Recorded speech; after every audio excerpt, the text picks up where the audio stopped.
गर्मियां आते ही अक्सर हम अपने बड़े बूढ़ों को ये कहते हुए सुनते हैं कि नौतपा आ गया है, अपना ध्यान रखिए।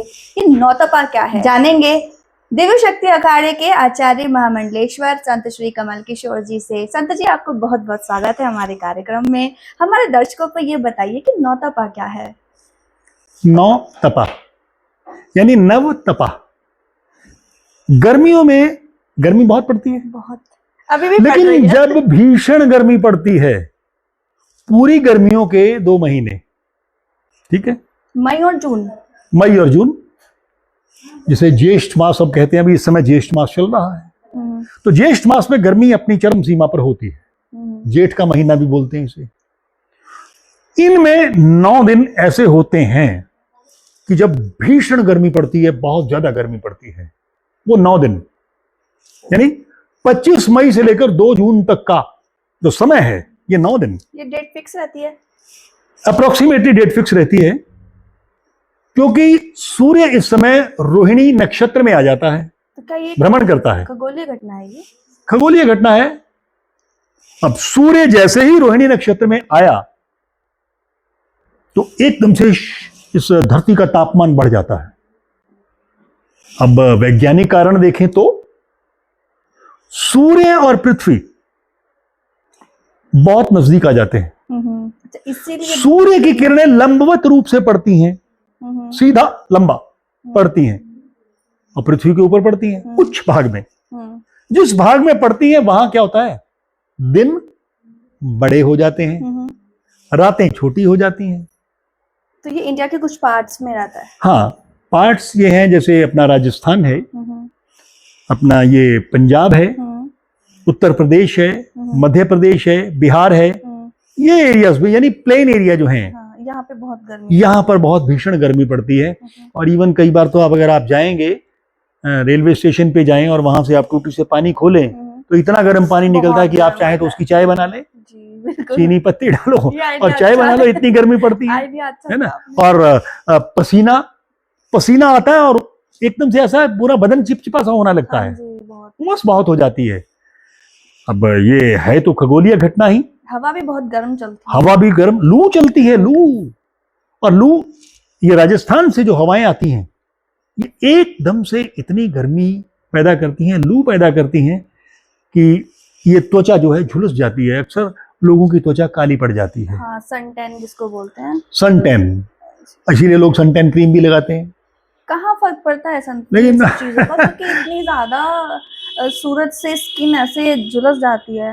अच्छा, टेम्परेचर मैक्सिमम कितना बढ़ जाता है? टेम्परेचर 52 डिग्री सेंटीग्रेड तक चला जाता है। तो बहुत हाई है। और जो 52 डिग्री सेंटीग्रेड टेम्परेचर है, वो शरीर सहन नहीं कर पाता। तो ये तो फिर हम लोगों मानव के लिए बहुत ज्यादा खतरनाक है। जी मनीषा जी, बहुत खतरनाक है। और इसीलिए लोग ठंडे पानी की छबील लगाते हैं जी।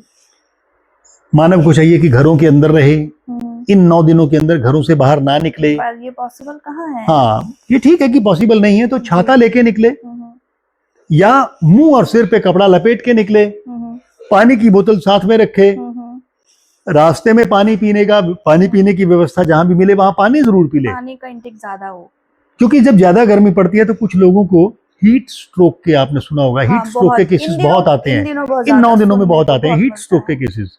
यानी तो उस समय क्या किया जाता है, ठंडे पानी के उनके चेहरे पे छींटे लगाए जाते हैं, बदन पे छींटे लगाए जाते हैं, साथ ही उनको ORS का घोल दिया जाता है, नींबू पानी, शिकंजी दी जाती है, जिससे कि उनके शरीर के अंदर पानी की मात्रा बनी रहे। संत जी, इसका नौतपा का शास्त्रों में भी कोई वर्णन है?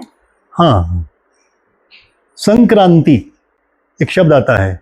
तो मकर संक्रांति वाला संक्रांति? नहीं, यहाँ मकर संक्रांति नहीं, यहाँ कर्क संक्रांति है। क्योंकि हमने वही सुना है। और सूर्य का भी चेंज होता है, रोहिणी नक्षत्र में वो जाता है, तो इसलिए बहुत गर्मी पड़ती है। और इसके लाभ भी बहुत हैं। इसके क्या लाभ हैं? अब देखिए, जितनी ज्यादा गर्मी पड़ेगी तो समुद्र से उतना ही पानी वाष्प बन के, भाप बन के उड़ेगा, उतने ही बादल होंगे और पहाड़ों से टकरा के वर्षा करेंगे। मानसून में इसका मानसून इसके बाद ही तो मानसून आना है, गर्मी के बाद ही तो मानसून आएगा। ओके, तो ये अपना वर्क करते हैं मानसून को बिल्कुल बनाने के बिल्कुल लिए। मानसून बनाने के लिए ही ये कार्य होता है। और इसलिए हमारे पुराने बुजुर्ग ये कहा करते थे कि जितना नवतपा तपेगा उतनी बढ़िया बारिश होगी, उतनी बढ़िया फसलें होंगी। ये हमारे बड़े बुजुर्ग कहा करते थे। और फिर इन दिनों में दिया हुआ दान कई गुना होके फलता है। हाँ, मैंने देखा है अक्सर कि इन दिनों लोग प्याऊ लगाते हैं, प्याऊ लगाते हैं। सड़क पे वो जो दान देना ही मीन्स पानी का दान देना, जल का दान देना। ये इसीलिए उन्होंने बुजुर्गों ने एक प्रथा बना दी, कहना शुरू कर दिया कि कोई भी व्यक्ति या कोई भी राहगीर या यात्री रास्ते में कहीं प्यासा ना मरे। हाँ, इसलिए उन्होंने कहा कि इस समय जो दिया गया दान है वो कई गुना, हजारों गुना, लाखों गुना होके फलता है। संत जी, देखने को ये मिलता है कि अब के समय में टेम्परेचर बहुत हाई रहने लगा है, लेकिन अगर हम पिछले 10-12 सालों की बात करें तो गर्मी इतनी नहीं होती थी। तो क्या तब भी 52 तक टेम्परेचर पहुंचता था? इसका नाम दिया गया है ग्लोबल वार्मिंग। आप देखें कि युद्ध लगे हुए हैं जी। युद्ध में जो बॉम्ब या मिसाइल फेंके जा रहे हैं, इतना प्रदूषण तो आपका पूरा शहर नहीं फैलाता जितना एक मिसाइल फैला देती है। जी। इतनी गर्मी वो पैदा कर देता है। जी। होना क्या चाहिए कि किसानों के लिए तो ये गर्मी ठीक है, जी। आम बढ़िया बनेगा, पकेगा, जी। संतरा आएगा और साथ ही साथ नींबू आएगा, है ना, खीरा आएगा, खरबूजा, तरबूज आएंगे। सीजनल फल, वो सीजनेबल फल है ना, हाँ। उसके लिए तो ये नौतपा ठीक है, किसानों के लिए ठीक है। इसीलिए कई किसान इस समय यानी इन 9 दिनों में व्रत भी रखते हैं, सूर्य की पूजा भी करते हैं। अच्छा। और 9 तपे के जो दिन है 9, ये बहुत ही महत्वपूर्ण दिन है। इनमें हर आदमी को अपने आप को बचा के चलना चाहिए, परमात्मा का नाम लेना चाहिए, ईश्वर का नाम लेना चाहिए और अपने जीवन को सफल बनाना चाहिए।